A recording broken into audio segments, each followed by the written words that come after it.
Friends వీటిని ఈ మాత్రం మాకు దొరికి మాత్రం 10 ఇయర్స్ అవుతుంది ఫ్రెండ్స్. మేము వీటి కోసం ట్రై చేసినా కూడా దొరకలా. పండాల టైంలో కూడా వినాయక చవితికి వస్తాయి అన్నమాట. మొత్తం అంతా వినాయకుడికి కట్టాలి కదా, వినాయకుడిని పెట్టి పందిరి కట్టాలి కదా, ఆ పందిరికి కడతారన్నమాట అన్ని రకాలు. వాటిలో ఇది కూడా కడతారన్నమాట ఫ్రెండ్స్. ఇది ఏంటంటే బాగా పండిపోతాయి ఫ్రెండ్స్.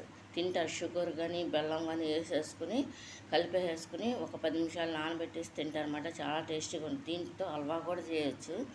దీంతో ఏంటంటే మెయిన్ పచ్చికాయలు అంటే పచ్చడి చేస్తారు రైస్లోకి అనమాట. మనం తింటాకి చాలా టేస్టీగా చాలా బాగుంటుంది అనమాట. చేసే విధానం దొరికితే మాత్రం చాలా టేస్టీగా, మా ఇంట్లో బాగా చేస్తాం దొరికితే మాత్రం. ఇది కనుక మీకు నచ్చినట్లు లైక్ చేయండి, షేర్ చేయండి, సబ్స్క్రైబ్ చేయండి.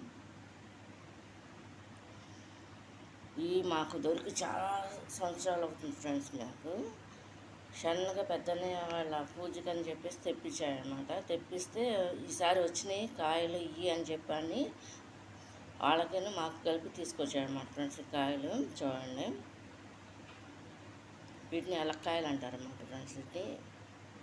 ఇది పగలగొట్టి దీని లోపల ఉంటుంది అన్నమాట. ఇది కనుక మీకు నచ్చినట్లు లైక్ చేయండి, షేర్ చేయండి. ఈ ఎలక్కాయలు ఫ్రెండ్స్.